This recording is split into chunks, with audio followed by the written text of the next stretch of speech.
From WAMU and NPR in Washington, I'm Diane Rehm. President-elect Donald Trump nominates ExxonMobil head Rex Tillerson as Secretary of State. The decision is drawing both support and criticism from other Republicans. The General Services Administration tells Trump he will break the lease agreement between the government and his D.C.-based hotel if he does not divest from his stake in it. President Obama says the U.S. will respond to Russian interference in the elections, and the Federal Reserve raises interest rates for the second time since 2008. The domestic hour of the Friday News Roundup. First, this update.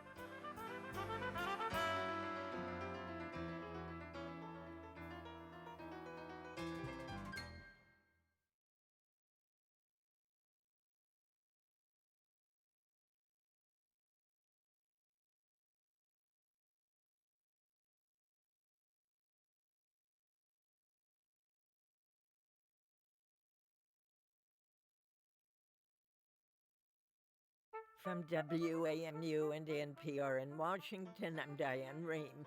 President-elect Donald Trump nominates ExxonMobil head Rex Tillerson as Secretary of State.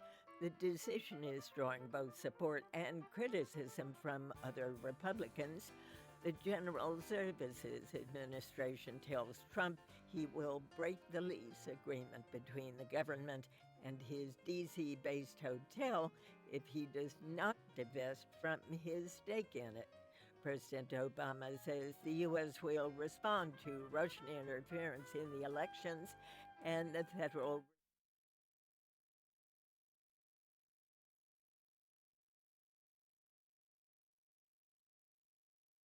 I'm talking, and this is me, and I'm talking, and you're singing. It's not that mic. It'll be this mic, actually. Testing 1 2 3. Check 1 2. Can you hear me? Testing 1 2 3. Check 1 2. Testing levels for Facebook Live.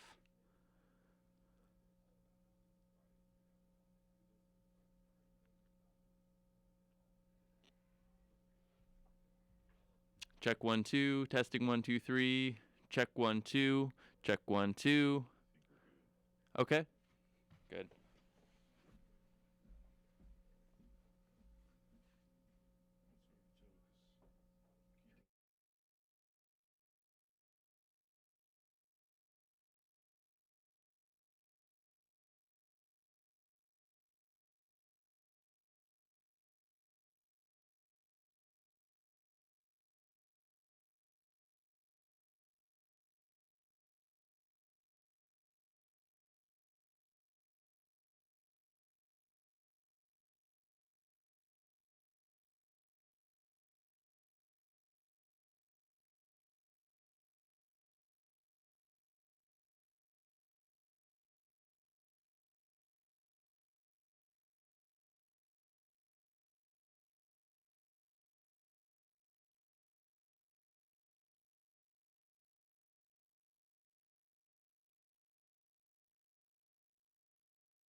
From WAMU and NPR in Washington, I'm Diane Rehm.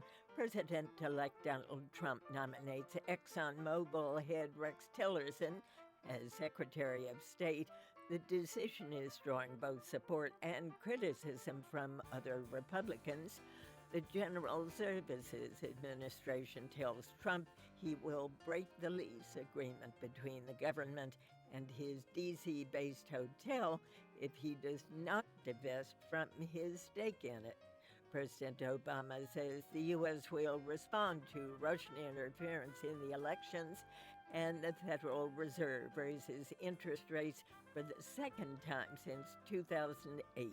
The domestic hour of the Friday News Roundup. First, this update.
for joining us. I'm Diane Rehm.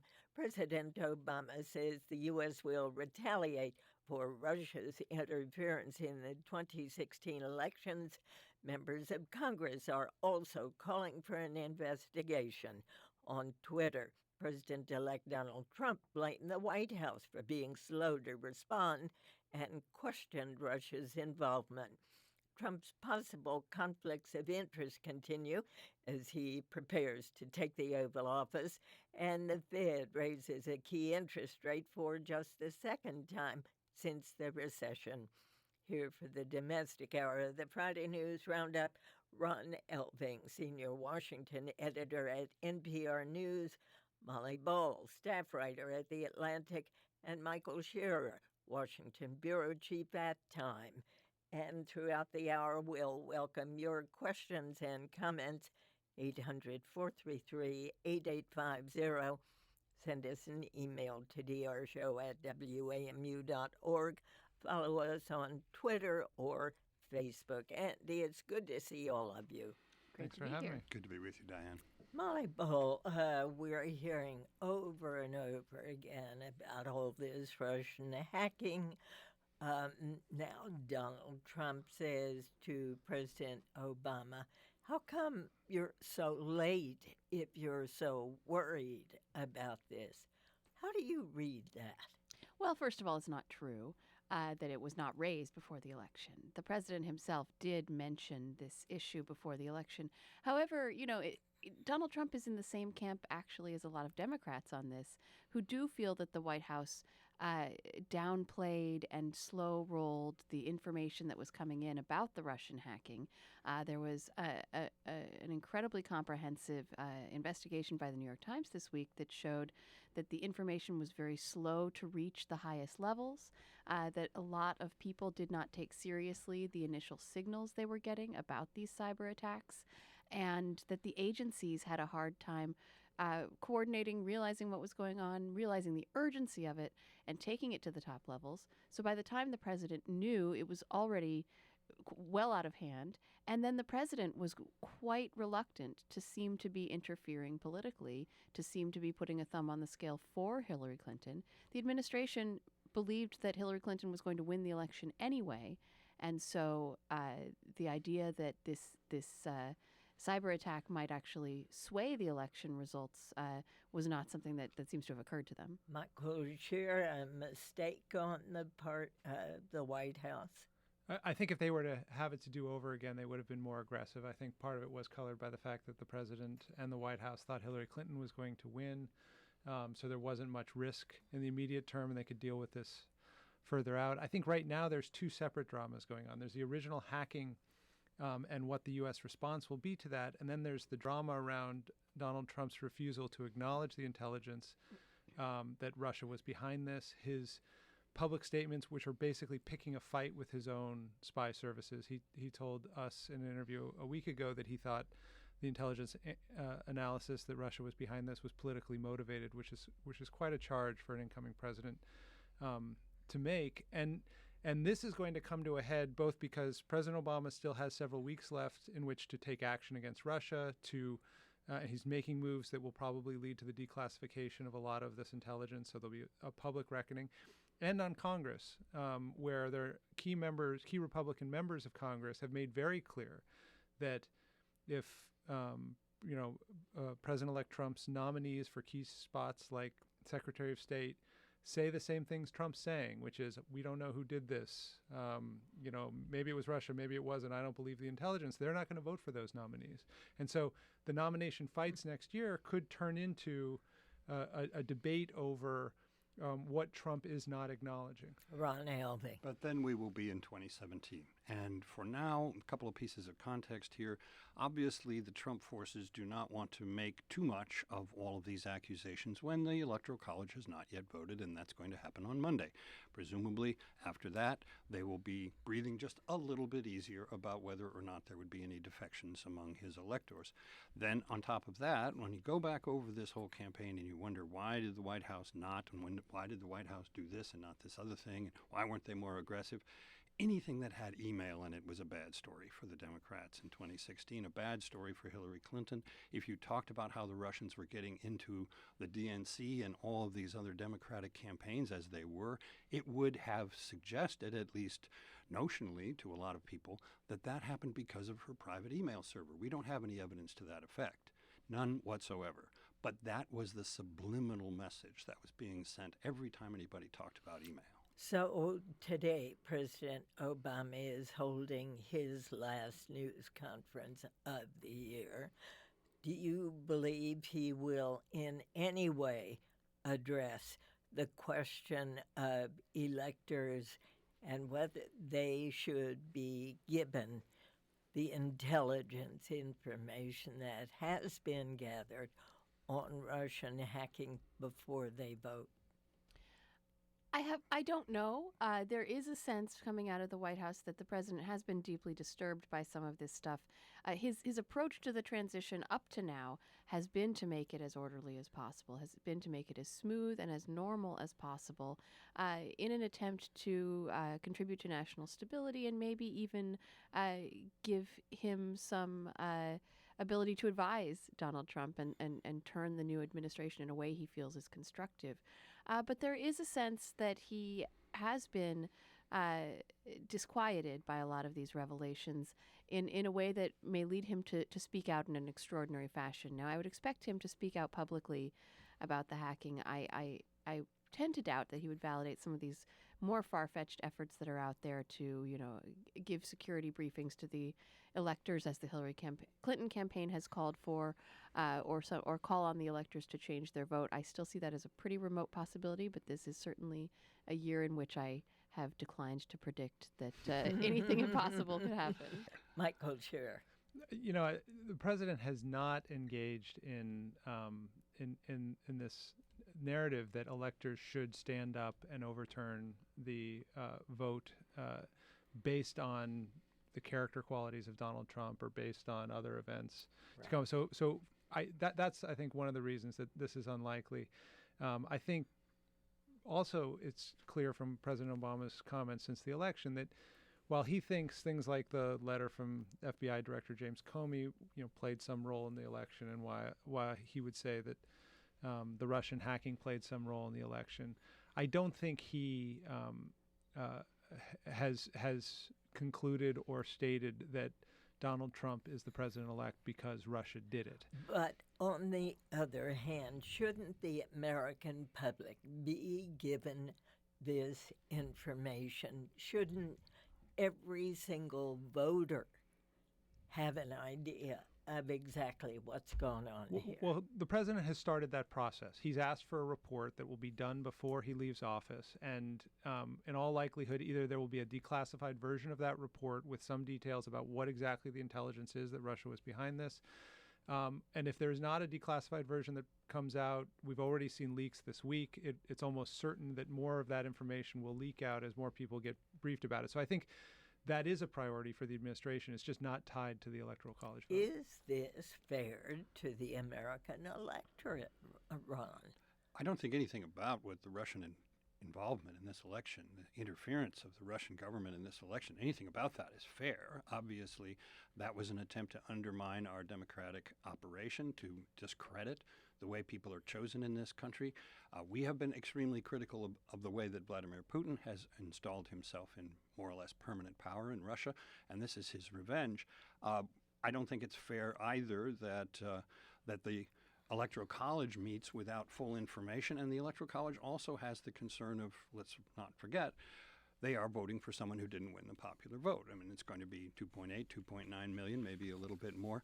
That is 5 or 6 times greater than any other discrepancy we've seen between the winner of the popular vote and the winner of the Electoral College. That's a whole separate discussion having nothing to do with the Russians. And what is the fairness in that particular connection? What about members of Congress? Are they going to ask for action prior to that of the White House, Molly? Not prior, I don't think, but we do already see calls for bipartisan calls for an investigation into this issue from the Senate. And that means that, once Trump assumes office and once you have large Republican majorities in both houses of Congress, this isn't going away and it won't be swept under the rug. I think that was the real possibility if you didn't have Republicans also calling for an investigation into this, and that is what we are seeing. Lindsey Graham, John McCain, most vocally, but many Republicans in the Congress who have long viewed Putin as a dangerous and destabilizing actor want to get to the bottom of this, even if their president doesn't. And the fact that the intelligence community as well is not going to drop this issue, and I think has been somewhat inflamed by the president-elect's refusal to listen to them. There's a possibility that, if Trump sort of declares war on the intelligence community, as he's sort of done, they can declare war back on him, and I don't think they're going to drop this issue. Molly Ball, staff writer for The Atlantic. Short break here, and when we come back, we'll talk about election recounts. They are now over. What they've shown us, if anything. Stay with us.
Welcome back, and just to follow up on our earlier discussion about Russia and its alleged involvement in the U.S. election, we have a caller who says, please explicitly connect how the hacking affected the election.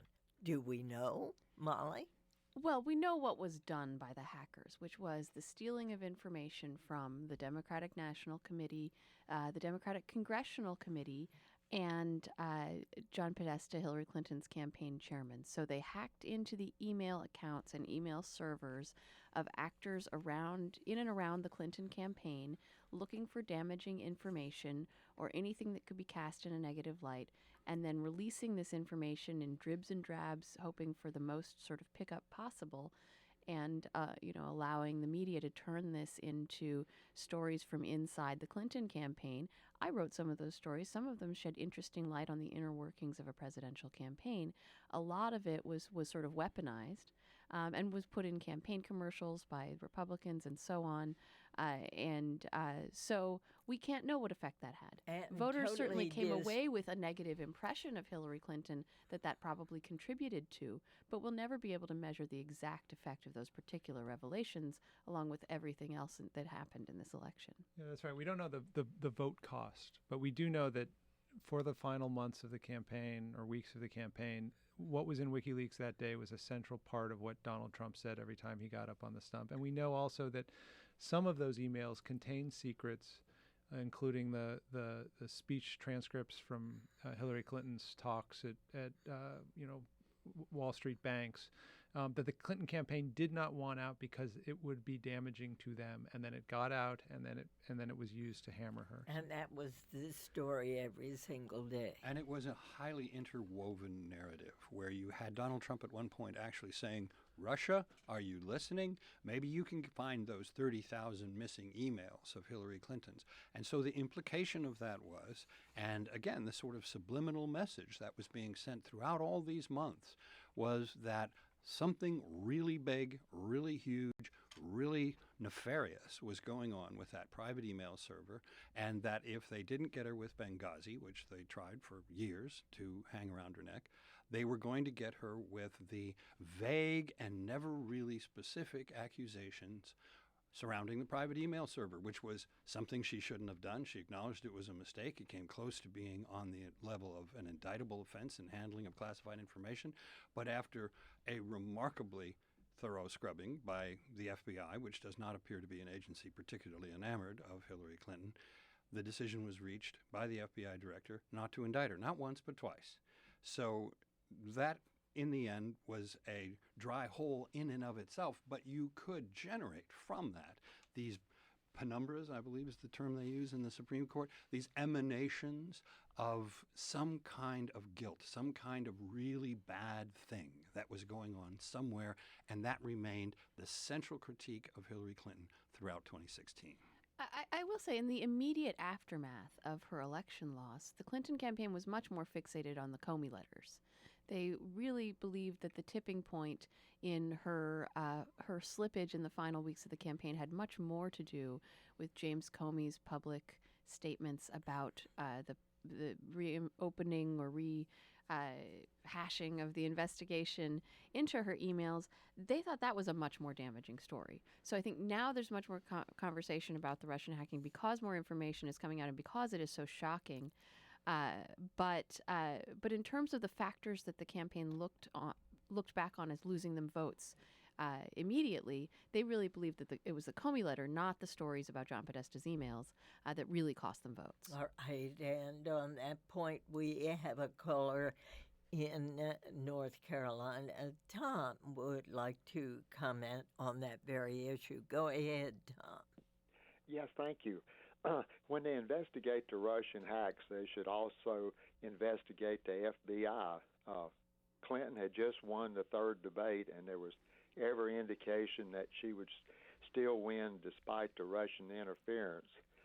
Then Comey came out with a letter about the new emails, and this was done over the objection of the Justice Department. There were also FBI leaks to the Republican party or officials at least 2 days before the Comey announcement. Thank you. And thank you for being on the air so many years. I've certainly enjoyed having your comments. Tom. I appreciate it. Go ahead, Ron. When the full story is told of the struggles internally in the Justice Department, particularly within the FBI, about how to handle Hillary Clinton in 2016, it is going to make quite a story indeed.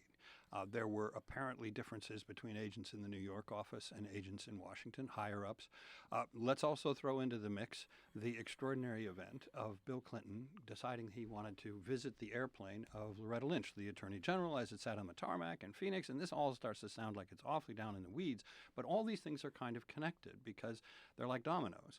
And if Bill Clinton hadn't done that, in all likelihood, Janet Lynch would have said, when the FBI has reached its conclusion, please report to me and I will make a public announcement. She couldn't do that after the Bill Clinton visit because it would have looked as though she were complicit in some sort of cover-up. So she turned it over to James Comey, who decided to handle it in a particular way, which was highly, highly visible and highly condemnatory, right up to the point of saying, but I'm not going to indict her because no prosecutor would take the case. And then we got the next 6 months, and we were talking about all of these things, the Comey letter, the this leak, the that leak. It was all about her and her email and how she was somehow, in some sense or another, surreptitiously doing something she shouldn't.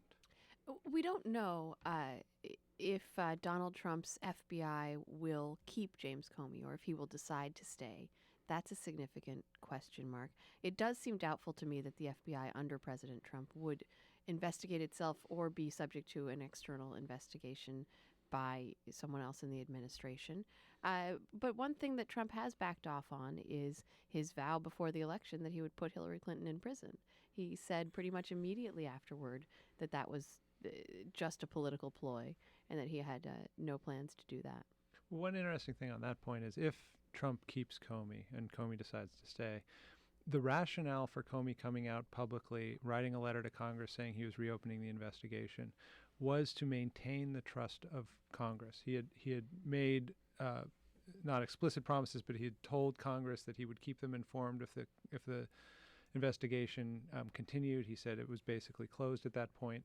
The rationale Comey had for doing that letter, I think, anticipated whether Clinton won or Trump won, that if the FBI would continue to have to tangle with the next administration, and in doing that, he would need allies in Congress.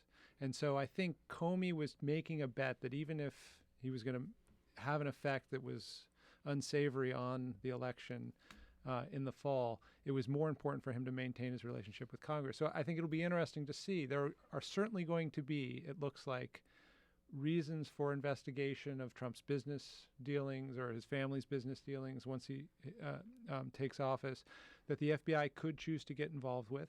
It's very possible that a year from now we're talking about an FBI investigation that Trump's very unhappy with, and we'll again have this tension between the separations of powers. All right, let's talk about Mr.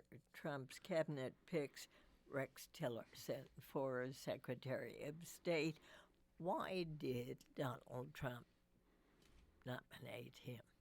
Donald Trump was looking for someone who would be the symbol of his cabinet and the symbol of his government and the symbol of Donald Trump when that person traveled overseas and spoke for the United States. So this was an extraordinarily important symbolic choice for Donald Trump. I think that is one of the reasons why, after interviewing Mitt Romney, he said he looks just like a Secretary of State, straight from central casting.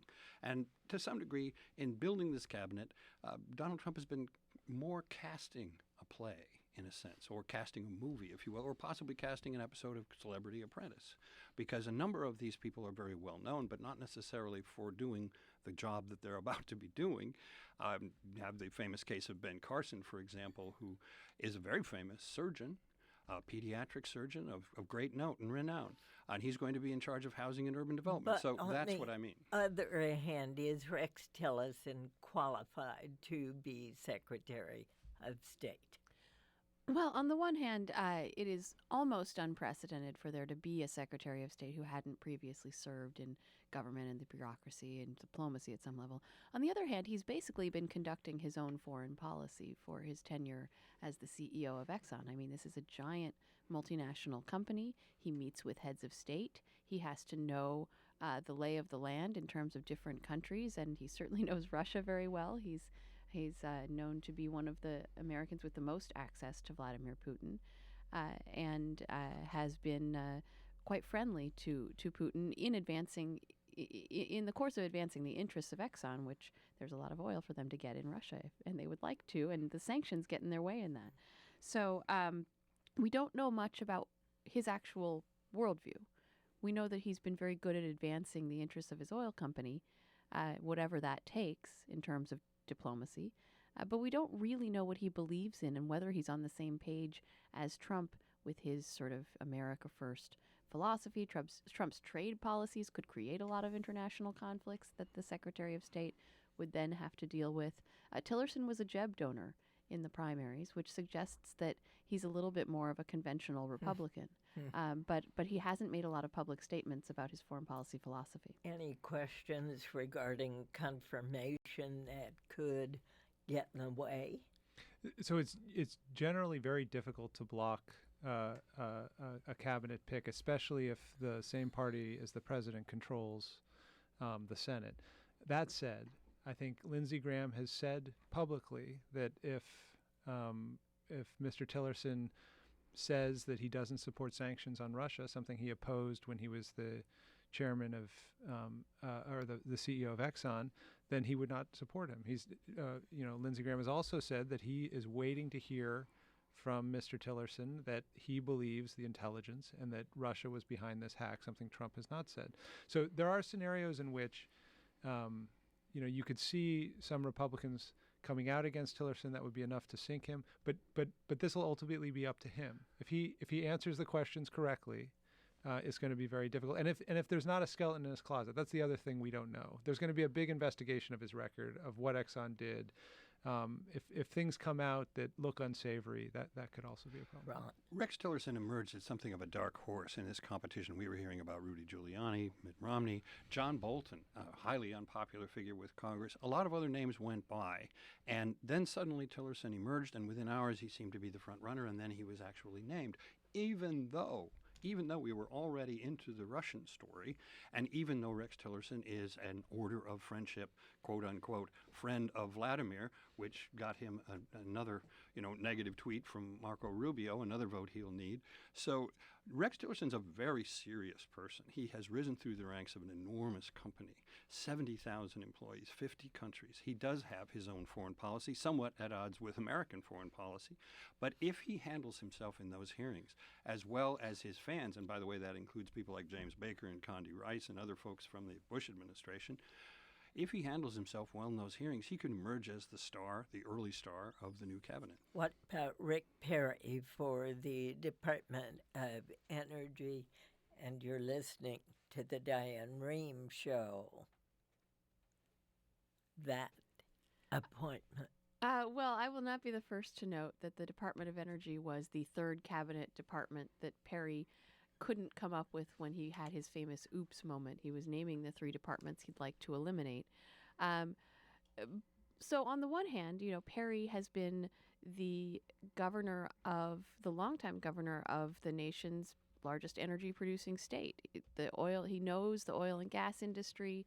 He's got a lot of experience in Texas with energy. On the other hand, the liberal critics of a lot of these appointments have been saying he said he wanted to eliminate this department. You have a Secretary of Education who doesn't seem to believe in the public schools. You have an EPA head who seems to whose political philosophy seems to be against everything that is in the EPA's mandate. So there's a pattern of these appointees seeming to want to eviscerate the mission of the agencies or departments that they're being selected to run. That is an interesting philosophical statement. It's in keeping with a lot of conservative philosophy that does believe that these government agencies are somewhat out of control and have done too much. In the final weeks of the campaign, at one point Trump said, "I'm a conservative, but who cares?" And his point was that he was running as something else. He had this populist message. He wanted big infrastructure spending. He tried to reach out to Democrats and Bernie Sanders supporters. What I think has been most striking about these cabinet appointments is how conservative they are, pretty much across the board.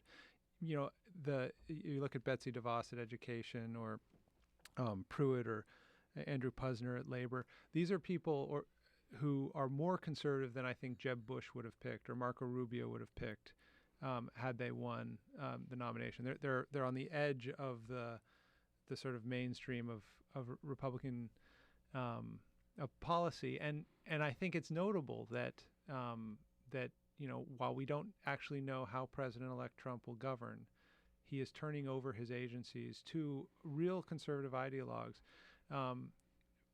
either because he cares more about the casting and the personalities, or because he just believes what he said, which is if you cut regulation, cut taxes, the economy is going to take off.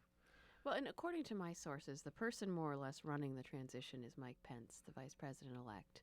And he is someone who is a strong ideological conservative. He is someone who would have known who all these people were. I don't think Donald Trump knew who all these people were before some of them were presented to him. So Trump, of course, is making the final decisions, especially when it comes to the really big names like the Secretary of State. But in a lot of these agencies where it's a more philosophical choice, that's where you're seeing the stamp of Mike Pence. One way that some of these people might function is as heat shields, because when Donald Trump goes to make the deal, as he will do in virtually every case, to whatever ends he wants to pursue, he's going to need somebody to have his back with the people who voted for him, and for also the people in Congress, like the people that Mike Pence knows so well from Congress. And these are folks who he can almost take Tom Price at the Department of Health and Human Services. Whatever deal in the end Donald Trump cuts on Obamacare, he's going to have Tom Price to go sell it to the House for him. He will have the perfect people to sell his policies, whatever they turn out to be, to the people he is most concerned about having his back on the right. Do you believe there will be pushback during his confirmation hearings? There will be a lot of pushback from Democrats, but they don't have very much power. And given that any one of these nominees would make liberals' heads explode across the board, it's going to be difficult for them to pick their battles. Molly Ball of The Atlantic. Short break here. We'll go to the phones when we come back. Stay with us.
About conflicts of interest for this particular president-elect.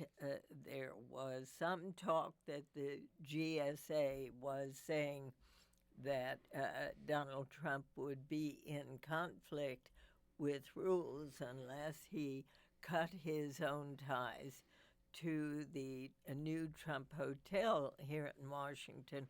What was that about, Ron? Well, apparently you can't be a federal employee or an elected official and hold the lease on a federal building. And this is still a federal building, the old post office. And it's an iconic building. It's a landmark. It now has Trump on it. And it's extraordinarily difficult to separate it in everyone's mind from Donald Trump. But there's probably going to have to be some sort of a legal nicety struck here where he, in some sense or another, divests himself of whatever ownership he has, and he is no longer the person on the lease, or neither he nor any company that he still has an ownership stake in is the owner on the lease. I'm not sure that this is going to be his stickiest wicket because there are going to be just so many. It's a forest. Right. It's a forest of Right. them. But it's one that's highly visible and one that affects a lot of people right in D.C. Well, the many tentacles of Trump's billions of dollars in business involvements around the world create the potential for massive corruption. And that is the point of all of these conflict of interest discussions. But Trump seems somewhat disinclined to take that seriously. He was supposed to have a press conference yesterday to talk about how he was going to handle this. He tweeted at one point that it would not be an issue because he would find a way to get the businesses out of his hands. The idea of his children running the business while continuing to be close advisors to him politically does not solve the problem for many experts in this area. And so, I think Ron is right that the hotel is not the least of his worries, but only one part of this picture. And it'll be interesting to see to what extent executive branch agencies like the GSA are able to enforce any rules against their boss.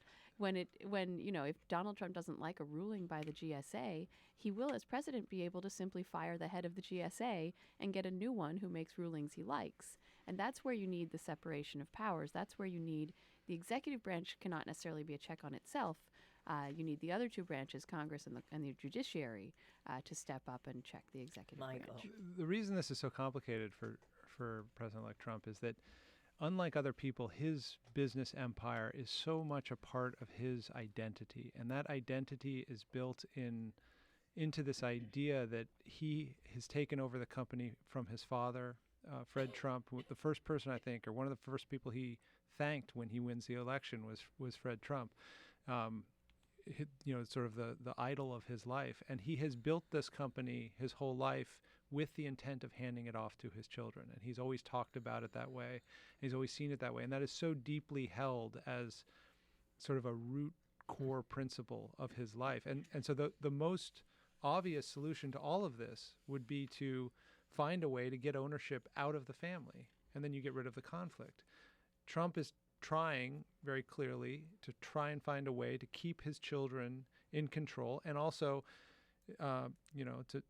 to keep the identity of his companies as part of the family legacy. And it's a very difficult thing to slice, especially given all the foreign properties and the potential for foreign interests to invest or give money or buy out a hotel in a way to earn favor, which, the U.S. Constitution, in a clause that has really never been tested in court because it never had to be, says very clearly elected U.S. officials cannot take emoluments from foreign powers. So where does that leave President-elect Donald Trump? It leaves him in an absolute swamp of conflicts of interest all over the world in many different countries, where what he might want to pursue for his own company, and this is something that is really identity to him. It is truly part of his identity, and it is so associated with his name, and the people he wants to hand it off to, Don Jr. and Eric, are his sons, and he is going to also have family members installed in offices in the White House to do important things there. And the intermixing of his business interests, family interests, personal interests, and the nation's interests is going to be something unlike anything we've ever seen before, and it's going to provoke lawsuits. It's going to provoke congressional interest, even though obviously, as Michael has said, it's going to be hard for a lot of these Republicans to really get excited about investigating their new Republican president the way they were about investigating people in the past. So it's going to be up to journalists, and it's going to be up to lawyers, and there are a lot of both categories of people getting very excited about doing this. It's going to be up to those categories of people to put this before the public and say, do you care? This used to be a big deal. Ethics used to be terribly important. Is it still? Yeah, one thing that we've learned about Donald Trump is that he believes that he is not subject to the normal rules. He believes that he can get away with things that a lot of people say he can't just by ignoring the critics. His MO throughout the campaign was when people, clutched their temples and tore their hair out and said, you can't do that. That's not the way it works. He would just say, well, I'm going to do it. And he would proceed, and he would win anyway. So I think this may well be another case where he thinks he can just ignore what he believes are haters and losers. And the question is whether our American institutions are built to withstand that kind of defiance. That's what we're going to find out over the course of the Trump administration. All right, let's open the phones to Mark in St. Louis, Missouri. You're on the air. Good morning. Interesting conversation. I personally find Donald Trump to be a very scary individual.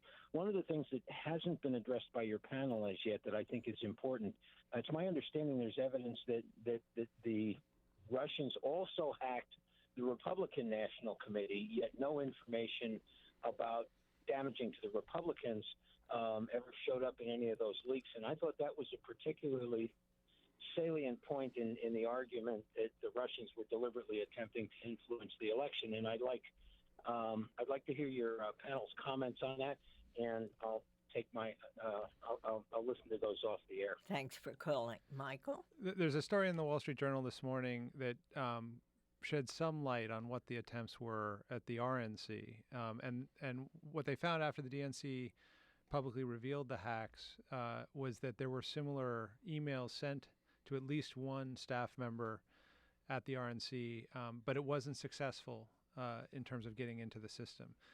So I think what we know is there was an attempt at Republicans. I think it is fair to say that the fact that not just the DNC and the Clinton campaign had emails hacked, but also the Democratic Congressional Campaign Committee had emails leaked strategically in key races around the country. That the overwhelming weight of the disclosures was on Democrats. I mean, there were other Republican officials. Colin Powell had some of his emails leaked through a site that intelligence community has identified with Russia. So it's not like Republicans were absolved from attempts to hack and in some cases leak, but it's obvious that the overwhelming focus was on embarrassing Democrats. All right. Do you want to add to that, Ron? Only that the Wall Street Journal observed that they thought that the attempts to get after the Republicans and get at their stuff were not as aggressive or as persistent. The Republicans, of course, have said that they just were better at keeping people out of their stuff. The chairman of the Federal Communications Commission is stepping down prior to January 20. Tell me why and what this means, Michael. Well, it's traditional that the FCC turns over when a new administration comes on, but what makes this exceptional is that there are at least two big issues that impact consumers in a very real way that Chairman Tom Wheeler has taken on during his tenure, and all signs point to whoever Donald Trump puts in charge of the FCC, a significant reversal of those policies. And the two big issues are there was a effort made by Wheeler to free people from having to rent or pay their cable companies for the set-top boxes that their cable comes through. It's like $230 is the average fee that you pay if you get cable just for the box that goes with your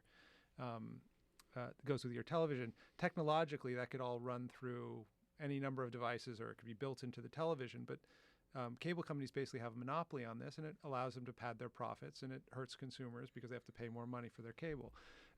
Chances are, when Wheeler leaves, that rule will die. The other one has to do with net neutrality, which is a long fight that's been had in Washington. And this is the idea that people who provide internet service to you, whether they're your cell phone company or the broadband, the person who sends, or the company that sends broadband to your home, can't give preference to certain content over others. And what that means is that, in theory, over time, that will make more competition between providers and will lower the cost of providing the service, and will also make it easier for new companies to provide new types of content. They can get into the business easily. The merger that was announced between AT&T and Time Warner a few months ago would be a very different merger if net neutrality rules go away, because AT&T, in a new regime, if the net neutrality rules are not there, could simply say to its customers that if you want to watch Game of Thrones for free on your cell phone, the only provider you can see it on, HBO is owned by Time Warner, is AT&T. And that then changes the whole game. That then the internet service providers become content producers and providers as well. And you're listening to the Diane Rehm Show. One other appointment I want to ask you about is the president-elect's appointment as ambassador to Israel, Ron Elving. Yes, David Friedman is Donald Trump's bankruptcy lawyer. in New York and has been very close to him and has a very strong interest in the issues of Israel and Palestine and has mapped out some positions that a lot of American Jews find a too hard line, not just Netanyahu, but beyond. He has taken a position, many people have taken this country about moving the American embassy from Tel Aviv to Jerusalem, which would be an irritant, to put it mildly. He has also talked about annexing the West Bank outright. Certainly is a big fan of settlements on the West Bank. And this is contrary to what has been more or less the consensus policy of the United States over the last several administrations, which has been that there should be a two-state policy, that there should eventually be a negotiated final settlement, final agreement, by which there was a Palestinian state somewhere, somehow, of some size and some construct, but that was considered to be an ideal. That would not seem to be a priority for this particular ambassador to Israel, David Friedman, who has, of course, many, many yards to go before he actually has the job and it's all official. But this was another one of those shots across the bow that got a lot of attention in the last 24 hours. Molly? That's right. The Trump foreign policy, as it's been carried out so far, has been a series of provocations, and this is a provocation. This is a step that previous Republican and Democratic administrations alike had declined to take, moving the embassy, but also taking these positions on settlements and so on. And it could have a lot of consequences toward any remaining hopes for any kind of peace talks. And it's also in keeping with, Trump's various phone calls, which may or may not have been intentional, to countries like Taiwan, Pakistan, things that he said. These have all been extremely provocative moves that may have far-reaching reverberations in the world order.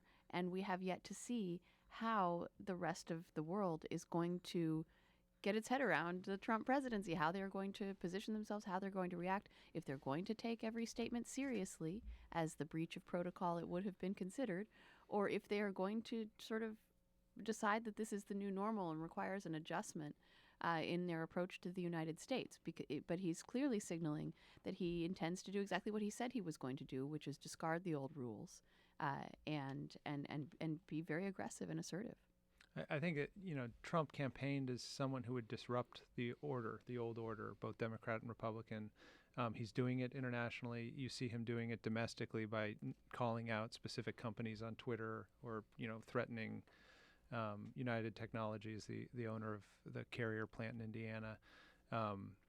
He sees this all as strength, and we don't know how it's going to turn out. And it's going to continue to be high drama, I think, at least for the first couple of years of his administration. And the last piece of news, the Federal Reserve raised a key interest rate, first time since the Great Recession.